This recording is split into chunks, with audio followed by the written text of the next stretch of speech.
Now, a few final things we can do on this track is, when I mentioned before mixing major and minor pentatonic, when I was just playing that last section where I was playing the blues scale with the added natural 3, there's 2 notes that are missing that would make from our major pentatonic scale, and that would be if we look at D major pentatonic, excuse me.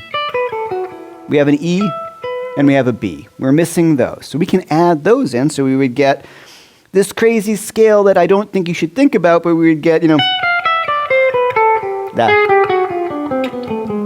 We get this thing that's almost chromatic. It's kind of silly to think about it that way because it doesn't make a lot of musical sense. But there's 2 great notes, is the B and the E. So the way I look at this sometimes in my head is I've got E major. So I'm just thinking about the 2 fingerings on top of each other. I'm not thinking about mixing them like I'm going to go in this one, I'm going to go out of that one. When you start to practice each one individually, you start to get the sound, and I think since you listen to so much blues and blues rock, and well, I did, you'll just know when it's right, okay? So the other thing I'm thinking about, which is really important, is where I want to end my notes, and I'm going to think about chord tones. Now, this chord progression goes by pretty quickly, D, these 2, but I'm here in D.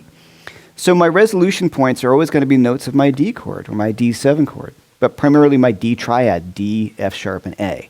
So I can tweak that third, but I'm always going to be thinking, which was nicely in our dominant pentatonic scale. I'm thinking about what is going to resolve well.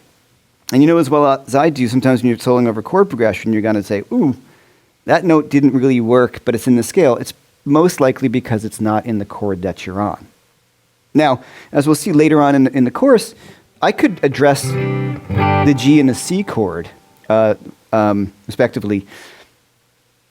In this chord progression, I don't think in a bluesy rock way most guys would do that. So I would just kind of think about this as this cool stuff we're talking about, tweaking our thirds, major pentatonic, minor pentatonic, and just kind of work through that.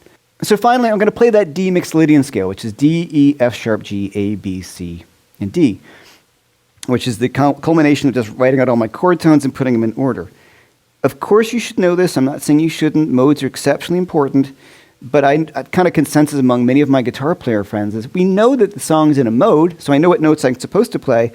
But sometimes I don't think about modes. I'm thinking more about the things we talked about in a bluesy rock sense. And sometimes when I solo with modes, maybe for lack of imagination, I can sound very scaly. But I'll play the scale so you can hear what D Mixolydian sounds like, which is technically the right scale.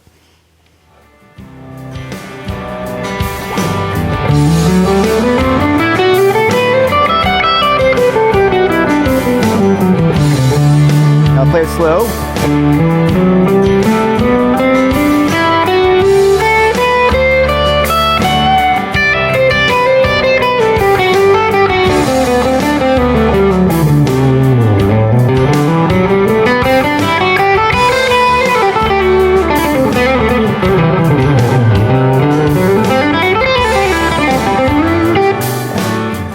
Hoodly.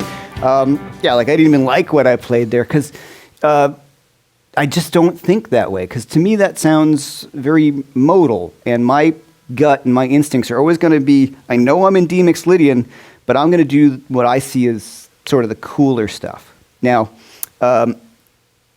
please don't take that the wrong way. I'm just trying to get you into making these kind of standard rock progressions that we come across all the time easy to dig into. I could do a whole course on the modes and how I use them and what I get out of them. And it's super important, and there's great courses here in TrueFire about that. But the way I'm always as a blues rocker, it always comes back down to the pentatonic scale and how I can utilize that sound, which is my favorite sound, and mix some of these other ideas in. So ultimately, when we mix all these scales together, we have a D Mixolydian scale with an added flat third from our minor pentatonic and an added flat 5 from our blues scale.